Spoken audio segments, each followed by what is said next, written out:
Yeah. for KFBS because they're going live on their TV right now. Okay. So I'm just going to let you know the question is going to be, they wanted to know, like, how do you move past today and, build on the offense. Okay. I'm just giving you that. Okay. We will begin Southeast Missouri's media availability here. If you have any questions for Coach Andy Sawyer, please raise your hand. We remind you to stay muted until you've been called upon. Coach, would you please start us off with an opening statement? 6-3 against Ole Miss in their ballpark's not a bad go. There's no moral victories. We came here. We thought, we had a chance to win the game, especially when they made the decision to save Nikhazy for day 2. We thought we had a pretty good opportunity to get him today. And, I thought Dylan gave us a good go. Unfortunately, I didn't think we were probably at our best offensively and weren't able to make much of a push. But, you look back at it and it's a 6-3 game and they're closers in the game in the 8th inning. I mean, obviously the game was not out of hand and we gave them a pretty good go. We just, if you're going to beat Ole Miss in their ballpark, you're probably going to need to be either great or get some breaks. And we didn't get any breaks and we weren't great today offensively. So give the credit to them. They did a good job. But we just weren't good enough to win tonight. Nick Suss. Coach, Dylan was really cruising through 2 innings. I think just 16 pitches first time through, and then second time through they kind of extended him a little bit. What did you see from Ole Miss's offensive approach that kind of flipped that second time through? Oh, I thought both head coaches were barking about the strike zone in that second and third inning. I thought both sides threw some balls they wanted called strikes. I know that the grand slam was hit by Elko, and we walked Gonzalez, the batter, before, and I thought Dylan made a great pitch, and it got balled, and just felt like they took some really tough competitive pitches that were, probably tweener pitches that could have gone either way, and they took some really, really tough, close pitches that none of those pitches got called strikes. And then, before you look up, there's a couple walks, and his pitch count's extended, and we flipped that lineup up to their, their kind of emotional leader in Elko, and he made us pay. Chris Muller. Coach, you talked about playing Ole Miss in their park. Talk a little bit about the atmosphere and how your players handle it. I've always liked playing here. I think it's a good atmosphere. I don't think it's like, to me, it's not, as intimidating as some other places. It's not like they're being super media. I think it's just a great place to play college baseball. I mean, I think our kids had a blast out there tonight. I don't think it's like something that is super obnoxious or vulgar. It's just a lot of Ole Miss fans drinking beer, hooting and hollering and enjoying themselves. And I mean, if I was 18 years old, man, I'd consider myself blessed to get in a playing environment like that. I think it's just a great place to play. I've always enjoyed playing here, and they had a great crowd tonight. I don't think the crowd, impacted us from a negative aspect. I think, our guys, our guys got here because they won our conference championship. I think they look forward to coming to a venue like this and playing in front of 15,000 people. It's kind of the reward for having a great year. Ben Garrett. Yeah, Coach, I was just curious. The pitch to Tim Elko that he hit out opposite field, was that a missing location, or it looked like a pretty good pitch on the outside corner? Just from your vantage point, what did you see there on that pitch? If my memory doesn't fail me, it was a fastball that caught too much of the plate. I think we went first pitch fastball, and it was way too much of the middle. Are there any more questions for Coach? All right, Coach, thank you.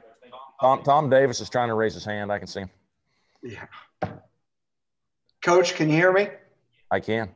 Are you going with Bryce tomorrow? Is that the plan? We are. Bryce will get the ball for us tomorrow morning. Okay. What's the strategy for him? What's he need to do well? Bryce has always been kind of a spin first guy, and he's got the 2 different breaking balls. And I think for him, the key is if he's throwing the breaking ball for a strike, it makes that fastball play up. If he has to throw fastballs and fastball counts, usually he gets hit. But he's, for the last month, 6 weeks, he's been starting for us. He's done a great job with the breaking ball. And as long as he does that, he gives us a pretty good chance.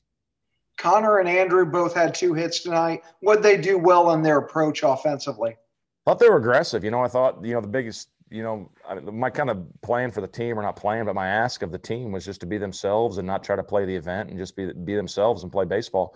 And I thought for the most part, it looked like we did that tonight. I don't know if we did that entirely in our at-bats. Our plan, tonight with Diamond was we wanted to be patient the first time through the order and kind of build a pitch count and see if we could get somebody else in the game. And we did a great job of that. He was at 80 after 4, and we did get the bullpen in the game in the 5th. We did what we needed to do. But I thought from the 4th to the 6th, we got really passive, and we just didn't get very many swings off. I think we had 8 backwards Ks, which obviously is too many. But, we did what we wanted to do by getting Diamond extended and, getting Doherty in the game. It's kind of what we wanted to do. But I just didn't think we were aggressive enough to take advantage of it. And I thought Connor especially and Andrew, they got some swings off, and they just got some aggressive bat speed hacks and got paid off for it. But that's kind of, I thought, what they did, what most of our team did not do tonight. Last question from me. Blake, very solid in relief tonight. What'd you like about what he did? I thought he threw the fastball into the right-handed hitters. He was able to get that fastball through his glove side, and he got inside the hacks of right-hand hitters. And it's a tough one for me to manage here in a tournament. It's a double elimination game, and I know they've got Broadway, who's the hammer down in that bullpen, and I could see him getting loose. And I'm trying to make a decision on whether I should bring Austin Williams in the game or go to somebody else. And I just kind of, when they went to Broadway, it was 6-3, and if we'd got it to 6-4, I was going to bring Austin Williams in the game and get our closer in the game and see if we could beat him in the 9th. But we didn't get it to inside of 3. It stayed at 3, and we left Sis in the game. And obviously Sis did a great job. 2 innings, no run, so he did everything we asked him to do. But that's kind of why we made that move here, is I knew they had Broadway down there. I know how good he's been all year, and I didn't want to get my closer in the game when the score was 4, when they've got number 27 down there. He's pretty darn good. All right. Thanks for your time, Coach. No problem. Coach, you're good. Thank you very much.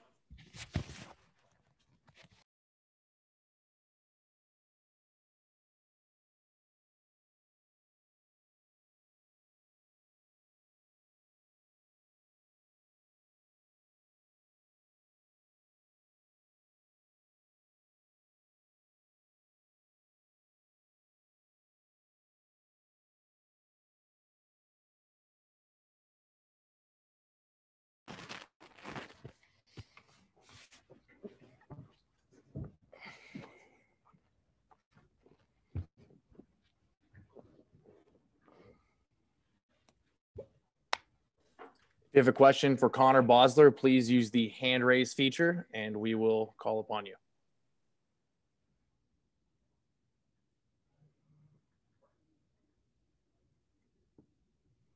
Chris, go ahead with your question. I'll ask you the same question I asked Coach. Talk a little about the atmosphere tonight. Yeah, it was kind of the first time that I think any of us have really played in front of, 15,000 before. And, before the game, I think we were a little nervous going out there. But once we got on the field, I don't think it really affected us.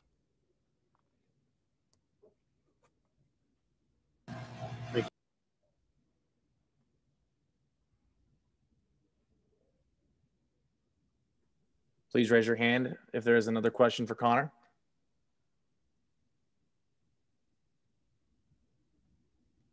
If not, Connor, thank you for your time. We'll see you again tomorrow.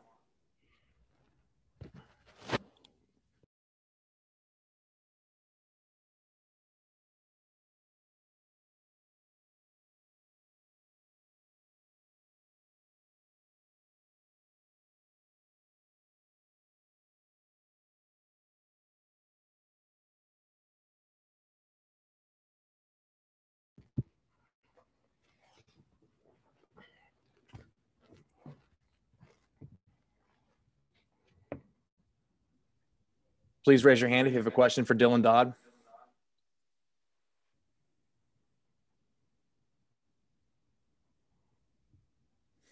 Ben? Dylan, you were kind of cruising there for the first couple of innings, and then they got to you, especially with Tim Oko hitting that grand slam. What was the pitch, and just what kind of went wrong for you there to allow that kind of grand slam, that inning kind of spiral a little bit? Yeah, I started off with, I believe the 2 first guys got hits, and then I believe the 3rd guy worked, or maybe I struck out the next, and they ended up getting the bases loaded. And then, I threw a fastball away. I thought I got it away. I just think previously from the first at bat, I think I was able to get him a little bit with the fastball. So I think he was just expecting it and took a good swing on it.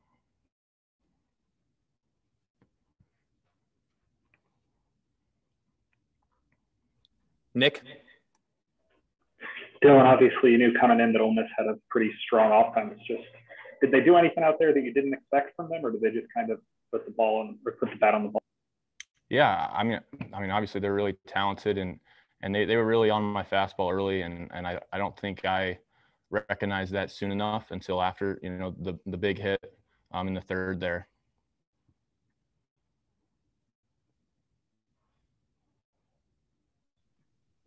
Does anybody else have a question for Dylan?